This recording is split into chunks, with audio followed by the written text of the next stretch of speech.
and the recording, just in case. Who knows? All right, so now we're streaming live. Hello, everyone. We are uh, right now. We are in all over the world with the event DAO governance and the future of DeFi. The the the vibe of the event is to tell people of where DeFi is going. As we know, the tide of DeFi 1.0 with the very high returns and yield farming may be receded, maybe not. And with Ethereum 2.0, layer 2, lots of innovations, development going on, DAOs, governance, people start to expect whether it's going to be a next bull run or the opposite. So this event, we hope to discuss some fundamental aspects of what the long-term and healthy development of DeFi is and how DAOs and the governance could be involved into it. We have four panelists today. It's Stani Kuleshov, who is founder and CEO of Avi, Matan Field, co-founder and CEO of DAO Stack, Chao Wang, who is lead of Accelerate DeFi, and he also is uh, I believe he is from my research that I did on the internet, he's Missari. KOL, right? Yeah, I was. He's he yeah, so he's also involved in Missari, right? Previously, yes. In previously, Yes. okay. Yeah. Mhm. So was involved in Missari. And Kevin Liu, who previously was involved in Bumo, and now he is, and Yeah. also Token Economic Institute, and now he is the co-founder of Metis DAO. And I'm the host of the today's event, and my name is Elena Sinelnikova. I'm a founder of CryptoChicks, which is right now evolved into a big organization all over the world. We have chapters in 56 countries, and we educating women and youth about blockchain. So let's get started with our first panelist. So as I said, I did a little bit of research, even though some of them I know personally, some of them I've never met. For example, Stani Kulishov, I met him like at least 2 years ago, right, Stani? Yeah, Uh, yeah, I still remember in Toronto. yeah, in Toronto at the CryptoChicks conference. Yes, so he was one of our, first and actually long-term supporters. So thank you so much for supporting women in the blockchain. So Stani, he is the founder and CEO of Avi, and which used to be the Eatland. Yes, yes, He went to law school yeah. and was very involved in a lot of fintech communities during his time at university. So he witnessed the power of Bitcoin at that point, from what I can understand. But it wasn't until he saw smart contract he got really, really excited about the blockchain, and that's where the Eatland was born, and then it was rebranded and become Avi. So honestly, when I first was introduced to Avi, I thought this was some abbreviation, and then only later on I learned that this is something to do with the ghost from the Finland. So, Stani, can you please evolve it, just elaborate it a little bit on it? Like, what is the ghost to do it with Avi and what Avi does?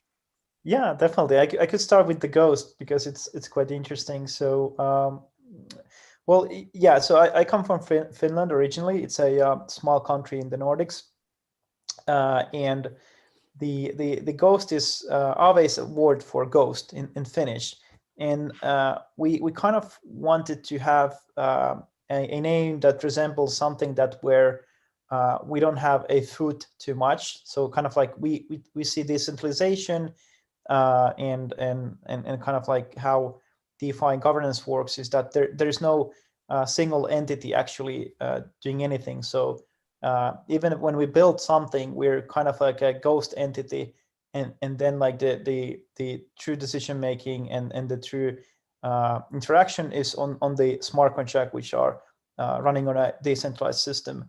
And this was kind of like for us where the name derives. And of course, like Aave is it has two A's, so if there's a directory listing or something, it comes very early in the vocabulary. So that has been working for us very well, and It's very strategic. yeah. So there's always like I saw it's double A, great. yeah, and it's kind of like when you pick a name, there should be always more than one reason, and and so that was the thing. But before Aave, we were called ETHLend. So we started to build Ethereum smart contract based financial applications in 2016, 17, and completely as a proof of concept. We didn't have any idea of creating a bigger community. And we launched first practically the decentralized lending protocol on chain back in those days where there was only EtherDelta as a decentralized exchange. And more and more we got users and people involved, and then this whole thing escalated in a bigger project, because I actually found smart contracts when I was studying law, and I was trying to figure out how to optimize decision making, how to optimize enforcement, and smart contract is pretty cool functionality, because you pretty much guarantee enforceability with the code and its immutability. And before that, I was practically developing financial applications. So somehow creating today finance on blockchain is amazing for me. This is my intro. I don't want to go any further in my lifetime. Thank you. So I was even thinking to renaming Crypto Chicks to Crypto Chicks or something. That's that's a very good, very good direction. All right. So moving on to our next panelist, Matan Field, and I met him in Australia first time. Matan is the lead and architect and CEO of DAO Stack. Matan began his career as a theoretical physicist, actually, and he has a PhD from a Weizmann Institute. And this is in Israel as well, right, Matan? Correct. Yeah.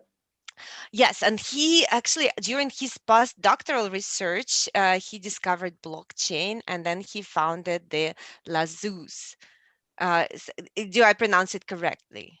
Very good. You're pronouncing it Yeah, very well. awesome. So it sounds very French. and, and so this is there was decentralized real-time ride sharing network. And after that, he co-founded Backfeed. That basically, and that was the developed of basis of decentralized governance and decentralized organizations. And then Backfeed, as far as I understand it, transformed into DAO Stack, or this is a different product and different company, different concept. DAO Stack is really a new project, a new company, also new co-founders, new code base. But of course, much of the ideas from Backfeed we continued, but the whole thing was starting from scratch. Yeah, so it's a new product, it's a new project, new company. It's a new. So what DAO Stack does, and can you please just fill our audience on what you do, what your goals are, what your essence is? Yeah, sure. So firstly, just to say an anecdote. So Lazuz, it was we started that as a ride-sharing app, and quickly we found out about Ethereum. It was actually the same months that Vitalik published his white paper, and very quickly it became the idea of decentralized ride-sharing. But Lazuz, the name Lazuz is in Hebrew to move, and it's also, and Zuz is also a name of a biblical token. So we thought that, again, two meaning. We thought it's a perfect combination. So creating like a network to move based on cryptocurrency tokens. So that was Lazuz. As you said, like in January 15, I started Backfeed with the idea to make platform for governance. It was way ahead of our time. At some point we ran out of money, and I co-founded DAO Stack in like around towards the end of 16, beginning of 17, with generally the same ideas of building like a modular platform for governance, but we started everything from scratch. And in DAO Stack, we basically built the DAO stack. So we've built a technological stack, starting from the contract layer So at the contract layer, we really built a sort of like you say, Ethereum is Turing complete. We say that the ARC, the contract layer of DAO Stack, is governance complete. It's just an operating system from which you can build any governance system. So that was the beginning of it. But then we started to build more and more layers, like such as indexing layers and JavaScript libraries, and eventually the whole thing, we just called it the DAO Stack. Although the names, someone just lent us the name even before we started. Somehow he had the intuition and he said, it looks like a DAO Stack, and we said, yeah, that sounds like a good name. So we just took it, and we have a few emphases, I guess. I mean, we made a long way. We had focus on large scale governance. So when we thought about DAOs, we thought less about like 30 people collaborating. We thought about like 30,000 people collaborating. What that will require. So we developed particular protocols for scalable governance. We call them holographic consensus, and we also had the insight that it's not enough to just have the operating system, but we want to have like end-to-end product to get to the market. And we've built one prototype that we called Alchemy, with which we experimented a few thousand. Now actually DXDAO, the largest of them, is now managing like about $10 million asset on Alchemy. And now in the last year or so, we decided it's about time to move from prototypes to like really production ready interfaces for DAOs. So we developed two, or actually developed one, and one is we're starting to now iterate on. So one of them is we took the whole idea of DAOs to the mainstream, to the social network realm, like allowing large group of people to organize around shared goals. They do that on the blockchain, although they don't even know that. So it's a mobile native app with Web 2 experience, although it's running on Web 3. And we're launching that app next month. It's called Common, on which you can build commons. And from the more cryptocurrency community, we're now starting to iterate on Alchemy and basically build the next gen DAO platform that will be launching Q1 next year. So that's where we are. Awesome. Thank you, Matan. So DAO Stack is like full stack, but for DAOs. So that's so DAO Stack developers, DAO Stack technology. So that's pretty cool. So Chao, we never met in person. So Chao Wang, I read on the internet that he's a believer in decentralized technology.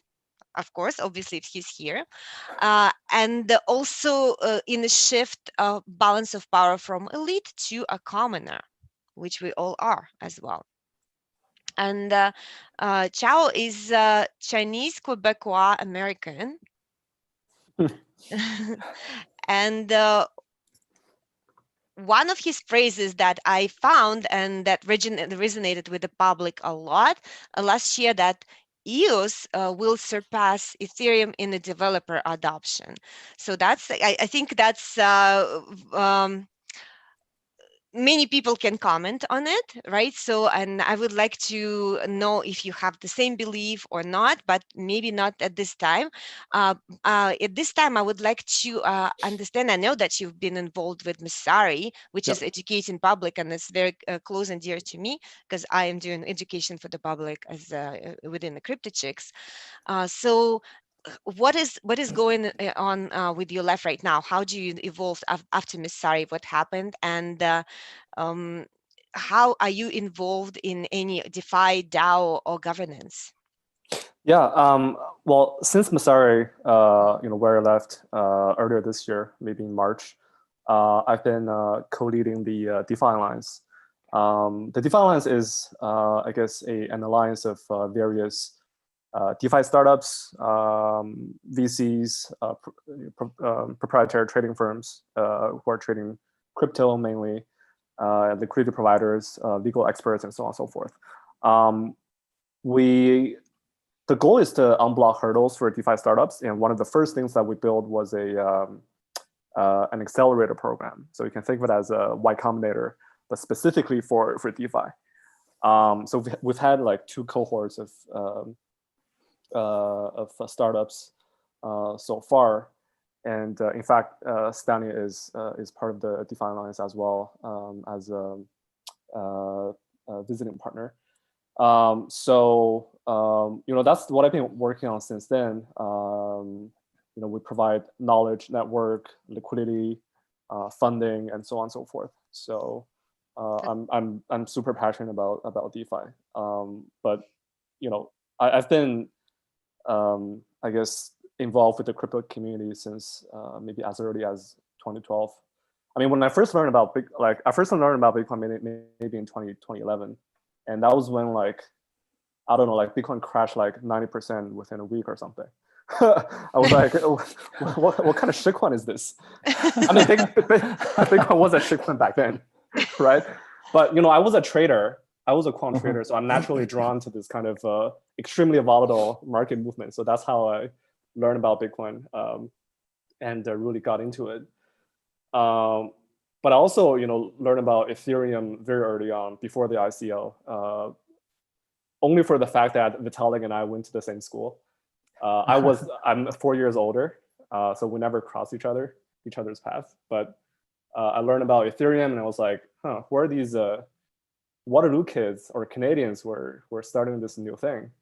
It was, I guess, Vitalik and Joe Lubin, they're all Canadians. And so I dig very deep into Ethereum as well. But that's my very brief crypto journey. Got it. Thank you very much, Zhao. And our last but not least panelist is Kevin Liu. I know that, Kevin, you hold an MBA in innovation, and you're also a former global business leader in public blockchain Boomo. And also you were an active researcher at the Token Economic Institute, and that you founded with a bunch of fanatics from Canada, United States, China, and Israel. Maybe Metan was one of them. No. I hope so. And also, I know that you discovered so the research that you did on token economy, that was the way to leverage the different expertise from every member to create something magical, to create new project in a decentralized world. And the gap that you found is how to govern the decentralized collaboration relationships and how to manage it in a decentralized way. And then when you came up with the idea of and founded Métis protocol and also Métis DAO. So why Métis and why Métis DAO? How is it different?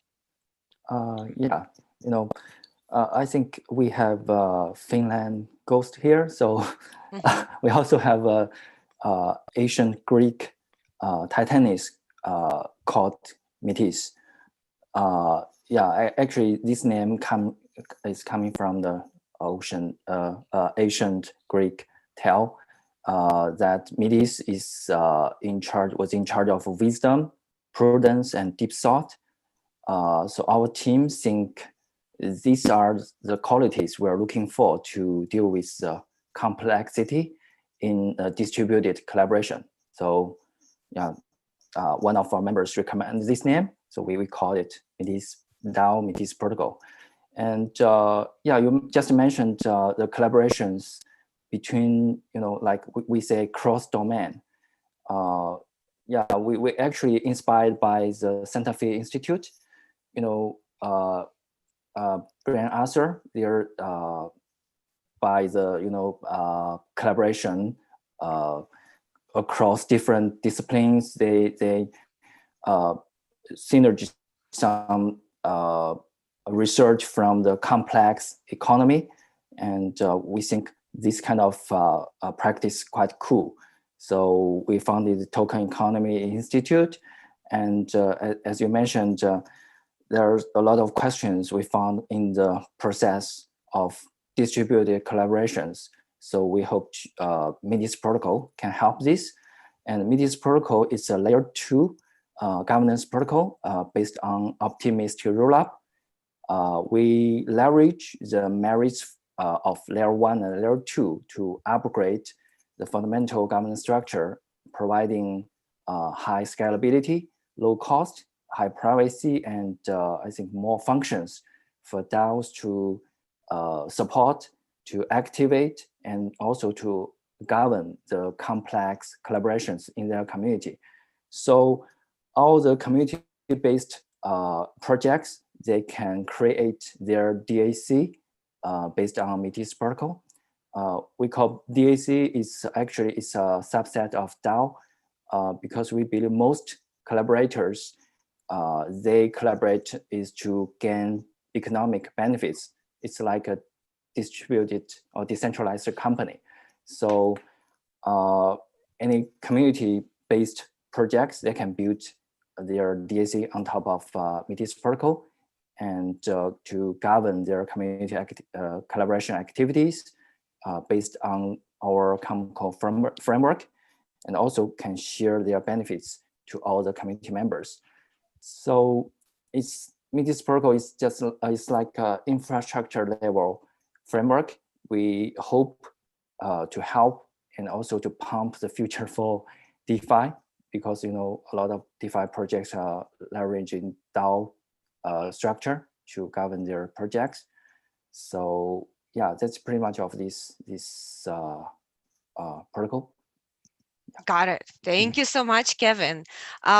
We are now moving on to the question, and the first question I have to all our panelists: how do you see, like, what is the most important problem you think right now in a DeFi, and how it can be solved? And we will start with Stani. Yeah, I mean, the most important problem probably, I don't know, I think there's so many kind of like a bit of like, not like micro issues, but areas where we need a lot of development. So I mean, we have a lot of work in progress. I mean, for example, like how the governance could be in the future, but I think maybe some of the underlying issues which relates to important things like adoption, I think is the risks and the security. Somehow I feel that we are not yet there where we are building very secure decentralized financial applications as a whole community. There's a lot of protocols that are putting a lot of effort in security and due diligence, but as a community we still have places where we tend to just focus on the getting into the market as quickly as possible, and that's very problematic because when you deploy immutable code or any kind of code that holds a lot of funds, there is risk involved of losing those funds. And we have seen during this year many situations. Beginning of the year, there was plenty of hacks involved, and with the flash loans and everything. And now recently we have seen a few very bad incidents, and that destroys a bit the integrity of the industry if this continues on periodical basis. And the same topic, what is important is the risk kind of like aspect that I think users don't understand the risk that they're taking when they're interacting with protocols that might be fairly new. Many are taking more of the sorry. Oh, do you guys still hear me? Yeah, we still hear you. Yeah. So basically, I think people just don't understand the risks involved. Mm-hmm. So, is there any DAOs? Like, I guess it cannot help in this problem, or can it?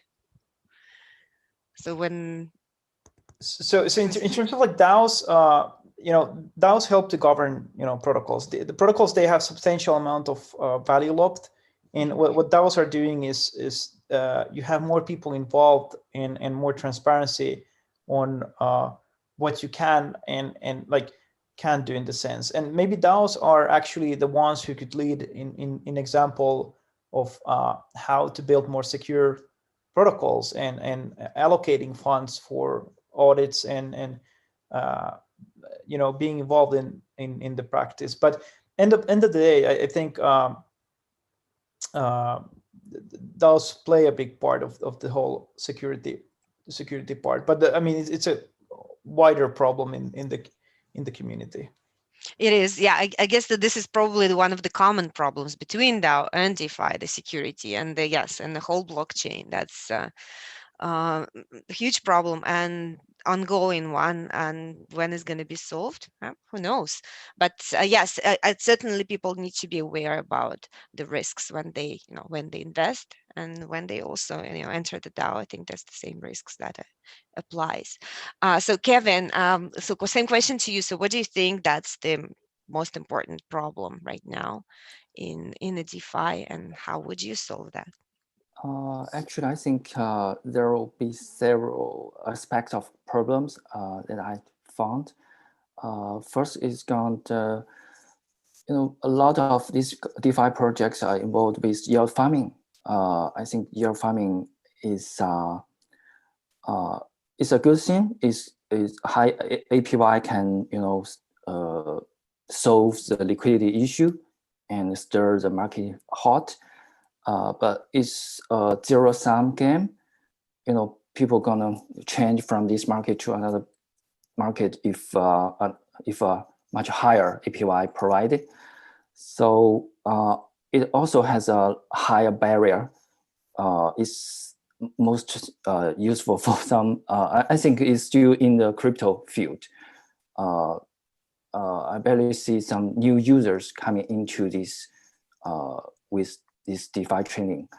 So also if DeFi is only served for the arbitrager and arbitraging opportunities, I don't think it's gonna last long. I think it needs to connect with the real world economic business activities. So also for the DAO aspect, decentralized finance, I think the focus is decentralized. The power should come from its community. But now most these DAO projects only use, most DeFi projects, they leverage DAO as a voting vehicle. But when we look into this project, you can find you have all your community members here. They are interested in your product. They are holding your tokens, and you have your token incentives can incentivize this community member to do some stuff for you, and also you have the blockchain as the infrastructure. But now you only use it for voting or budget allocation. I think it's a kind of waste. So I assume that DeFi, if they hope to develop to our next step, they need to leverage the power from the community, but it will need a much stronger governance framework to do that. Thank you, Kevin. So just to sum it up, so you think that the most important problem so first of all, it's the governance inside a DeFi project could be organized better, and then inside of the DAOs, it could be just something more than a voting, right? And also, so you think that the projects are that coming into the market, they possess risks for the so not the risks, but they are not welcoming the outside world other than blockchain people. And I can relate to that. I know, because we are educating girls in the blockchain, and DeFi is one of the aspects. And yes, of course, when they even they want to go there and invest into them, they face this barrier when they come to the website. They don't understand anything about anything, right? So there are some bunch of buttons that they're offered there and options, and they don't understand where to actually click even, right? So that's one of the, I can very much relate to that problem as well. So thank you for that. So Xiao, so what do you think is the most important problem in DeFi? Since you're doing now, there's lots of DeFi, you're growing up all the DeFi projects, so probably moving now. I see two macro problems. Number one is regulations. Number two is integration with the real economy. So in terms of regulations, I think, as always, with good regulations, a new technology, a new ecosystem flourishes. Bad regulations will kill an entire industry. I mean, I don't think I don't think bad regulations will kill like crypto like once and for all, but it's gonna make some of the DeFi stuff, like DeFi products, really hard to use. Regulations will always create new friction. I mean, that's actually the entire, like one of the main value props of DeFi relative to CeFi is that in CeFi you have all these regulations that create friction for the user in terms of onboarding, in terms of trading, withdrawing assets from the platform. So if the same regulations apply to DeFi, you might make some of the products a lot harder to use. So I think we need to make, I guess, do a better job, I guess, evangelizing this new technology in front of regulators, so that we get more friendly policies and regulations for this space. So that's number one. Number two, integration with the real economy. I think it's a big issue, but it's not insurmountable. The issue there is that currently the vast majority of DeFi products are, I guess, DeFi as an ecosystem is a very closed ecosystem. Right now it's completely separate from the real economy. And the vast majority of products they mainly serve speculative activities within this closed ecosystem. I mean, obviously there are some exceptions, but this is by and large the case. Now, this is fine. I mean, speculation is fine. I mean, speculation will attract capital, talent, users, and so on and so forth. But in order for DeFi to truly become what it's meant to become, it needs to be more integrated with the rest of the real economy, in a sense that the DeFi products are used for day-to-day usage, right? For payments, for loans. People could potentially borrow money on Aave or something in order to start a venture, buy a house or something like that. All these are real economic activities. The more we have things like this, the more DeFi will be successful, and the more DeFi will be secure actually against aggressive and bad policies, because the more these products are used in our day-to-day life, the more politically secure this new financial system is. I mean, at the end of the day, DeFi is in many ways competing with the legacy financial system, right? Like these people from the legacy financial system, they're not going to let a bunch of nerds take over their power, their financial fiscal power, right? They're not going to let that happen very easily. So we need to make things very usable for the average person, so that everyone has skin in the game. So I think in short, regulations and real non-speculative usage are the main challenges currently. Thank you, Chao. So it's just to sum it up again. So for you, you think that the the usability and is very important, and also the fact that the regulators are not very aware about what's going on, and we need to educate them. So do you think it's this is somehow the governance inside the DAO, that given the technology can help mitigate this, the regulators issue? I'm not sure if there's a direct link with DAOs, but there's obviously a direct link with governance in general, right? I mean, I think at the end of the day, governance is just about making collective decisions and to optimize some kind of utility for the stakeholders. And so, if we can somehow incentivize people to do a better job to educate regulators, yeah, sure. There's definitely a link with governance. Yeah, that's this is probably the most common problem with the blockchain technology, because we still cleaning up the ICO stuff with the regulators, and now the DeFi coming in. So what's next? So yes, that's the big question: can we solve this problem ourselves without, like, maybe help educators to trust us more, to trust this technology more, even to show that it's working. for the good of the people or not. So, but yeah, this is the open question. Matan, I have the same question to you. So what do you think the most important problem in DeFi? And like also, since you are a DAO stack leader and you so much know about it so much and so involved, like what is the, is there any problem that we can solve with using a DAO and using the governance in DeFi? Oh, you are on mute.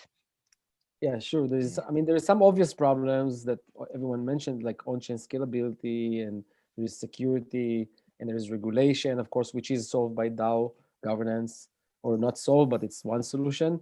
I think one of the maybe under discussed problems is sort of a pattern of maybe, I don't know, maybe irresponsible design, crypto economic design patterns.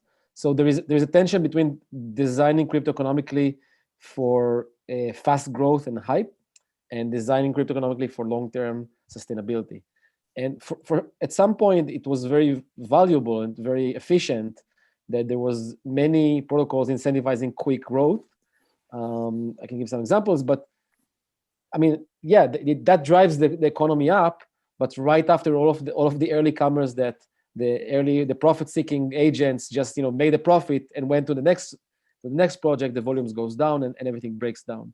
So and sometimes it's even on the verge of a Ponzi scheme.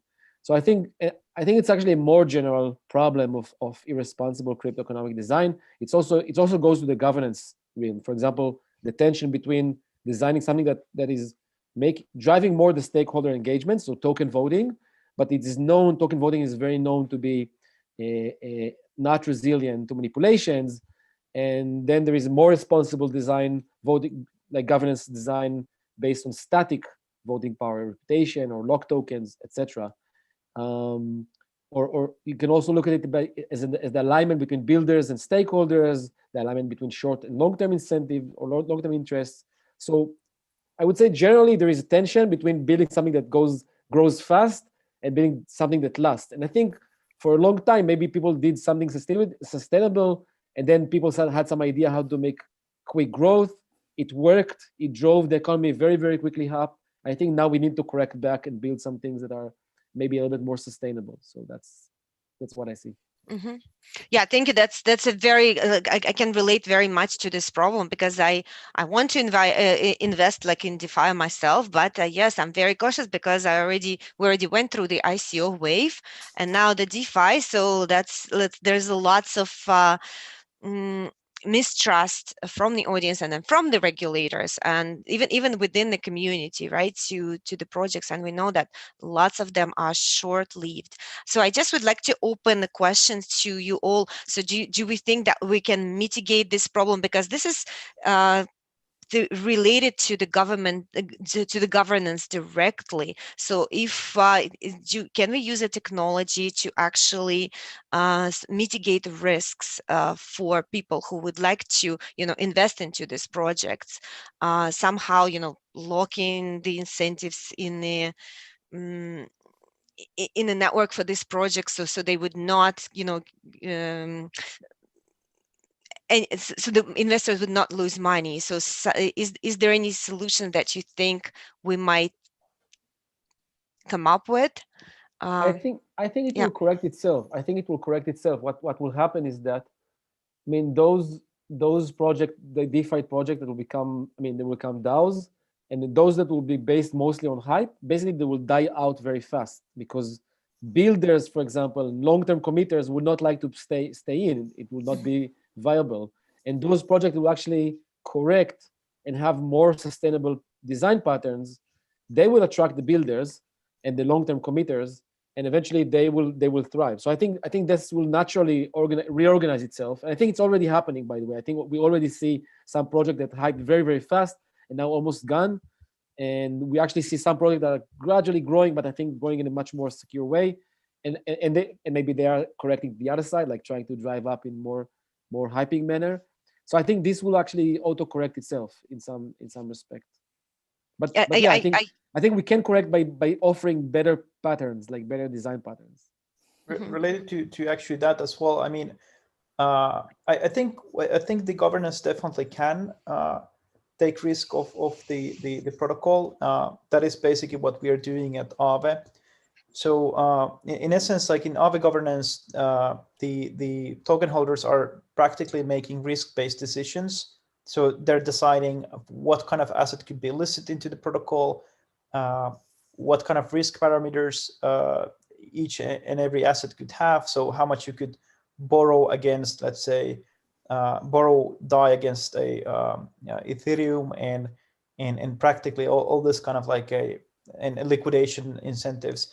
So while they're kind of like making those risk-based decisions, at the same time they're taking risk of the protocol, and this happens in two ways, either passively or actively. So actively, it happens in the way that the token holders are staking their Aave into this so-called safety module, which basically means that if there is some kind of a shortfall event in the protocol, which might be, for example, smart contract bug, attack, or failed liquidation, up to 30% of that staked Aave that they're staking could be slashed. And covered, the deficit is covered that way, and they're getting rewards for staking. And if it doesn't cover the whole deficit, then there is this kind of similar of maker DAO style of a protocol recovery functionality where you can mint more of the token, and then there's a built-in backstop module where the community can actually stake stable coins and buy those slashed or minted Aave tokens and log them. So kind of like it's just an example where you could transfer the risk of the protocol to the token holders. And I think as a selling point, the safety module is pretty interesting because it kind of guarantees, or let's say it's a kind of like an insurance for the depositors. And the idea of why we designed the Aavenomics that way was pretty much because we tried to figure out like what's the most important thing for the whole protocol, what they should actually govern, and that is pretty much the security. Because if the protocol is secure enough and the parameters are right, then it's easier to get more adoption, whether it's retail or institutional. So that's one example how you could use governance to transfer risk. And I see the same way in traditional, let's say, equity stocks, in the sense that if you are a stakeholder in a company, let's say in Tesla, you kind of assume and take the risk that Tesla doesn't make cars that crash all the time because of some issues appearing all the time in the software, for example. So it's a kind of like a way that you're betting for a product that it's governed in a correct way all the way into the production. And in DeFi, the production is basically the code deployment that the system works. So definitely, like it's possible to do. And end of the day, governance is a way of like putting the decision making, risk taking to the people. And I think we'll see more of this kind of systems. Thank you, Stani. So Kevin Chow, so do you have anything to comment on that as well? So how can we solve? Is there any solution that we, that governance can bring to DeFi projects to mitigate these risks to the investors? Yeah, actually, I think I agree with Martin that market gonna flatten the curve, right? And to connect with the also like DeFi should be connect with the real world business activities, and I think that's also another way to make DeFi secure and usable. For Metis DAO, we think this from community perspective, because we always compare DAO with legacy company. Like the company structure that have been existing for over 400 years. I think it's governance, it's their robust governance mechanism that make the company resilient and prosperous. So when you look into the company structure, you will find that you will have the Corporation Act or company law to protect all the, protect the interest from all the shareholders. People know where to seek help when something bad happens. And so this provides this kind of protectable environment to encourage collaboration and innovations. And then we have different levels of shareholders, board of directors, in agreements, contracts to regulate the consensus. I think that's the consensus level. And also they have a hierarchy command line to regulate all these collaborations in the company. So it's a systematic governance structure. And as a human organization, I think DAO should have a similar structure or components. So if governance gonna help DeFi to develop, again, I hope to mention my point that the community power need to be unleashed. But how to do that? You will need a new governance framework. First is that just as the Corporation Act to protect all the interest of its shareholders in a DAO project, how to build up a trustful environment between any two members to encourage them to build up the collaboration anytime, anywhere, and on anything. I didn't mean the trust in payments level, which has been solved by blockchain and Bitcoin. I mean the general trust within your DAO projects or your community to cultivate collaborations. So I think that's layer one. You should build some fundamental layer to encourage trust in your community in every DeFi projects. And then as the collaboration might happen randomly in the community, so we should develop some tools and incentives to regulate the implementation and guarantee all these collaborations will go on as promised. So I think that's also the governance should be about. It's not just some decision-making mechanism. You also should have some following up methodology to make it done, to make it implement as it is. Yeah. Okay. So that's my point. Yeah. Thank you, Kevin. So before we're going to wrap up very soon, and then I would like to open it from the audience questions. So you guys type your questions in the chat or send me by email. Stay in touch at cryptochicks.ca. And I'm going to ask Xiao right now. So do you have anything to comment on that, on the solution from the governance or governance models or the DAOs into the DeFi problem that can offset the risk for the investors? I don't have too much to add. I think everyone else's answers are spot on. The only thing I would say is maybe a small piece of advice for founders when they launch a new governance token is really to think about aligning incentive with long-term token holders. You like the yield farming stuff. Honestly, is in a way it's very. I mean, there are benefits, but in a way they're also somewhat destructive because if the incentives are not well designed, then what's going to happen is basically a continuous farm dumping, right? Like everyone are just going to farm and dump, and there's no at the end of it. Like after a while, the community, the token holders will be super fragmented. So I think it's just something that I want to add there. But otherwise, spot on answer from everybody.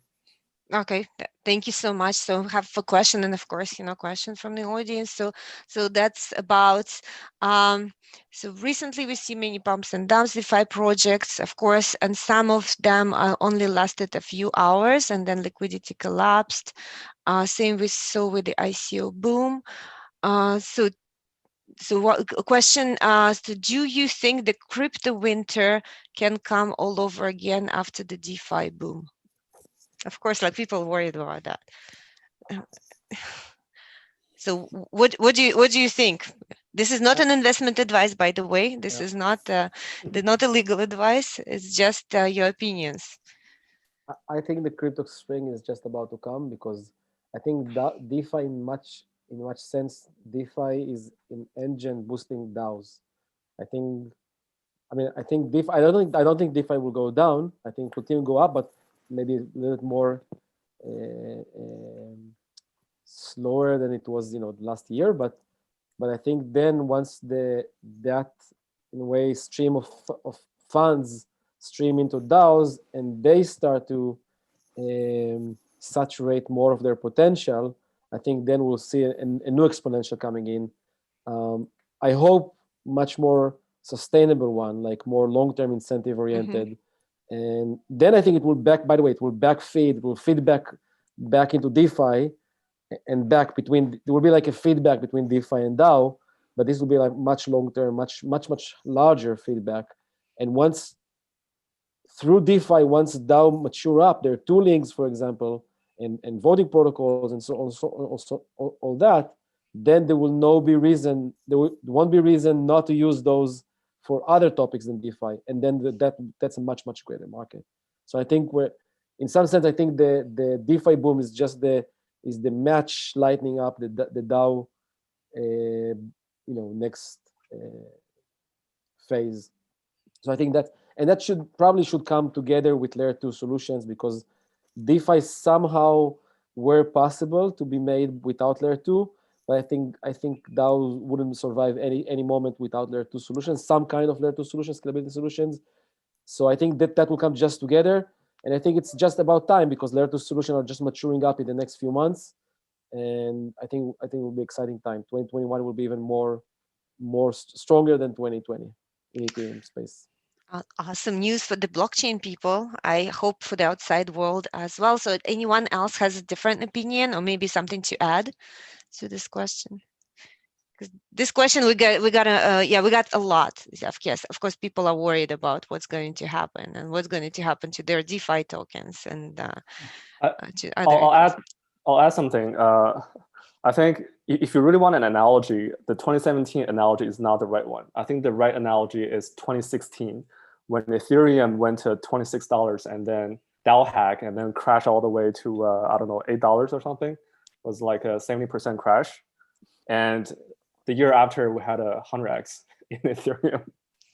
So I think I think for me, that's the right analogy. If you absolutely want an analogy, because DeFi is nothing like ICO. Obviously, there are bad actors. There's always bad actors in the new paradigm. Sorry for overusing the word paradigm, but there are always bad actors. But overall, there's something fundamentally interesting in DeFi, and there's that. I mean, obviously, right now we're in a mini bear market, and it might continue. I don't know, for maybe a month or two. I have no idea. But the thing is, next year we're going to see a lot more new innovations in DeFi. Layer 2s are coming online, so which will enable a bunch of new innovations, a bunch of different products. I mean, in the last cycle, like what we saw was, things like Uniswap and Aave and Yarn. Like these are the products that, I mean, obviously they require some level of scalability, but it's not to the point where you need like extremely high scalability in a way that Ethereum is not able to support at the moment. But with L2s and potentially some other Ethereum competitors, will be able to build these innovations, these new products next year.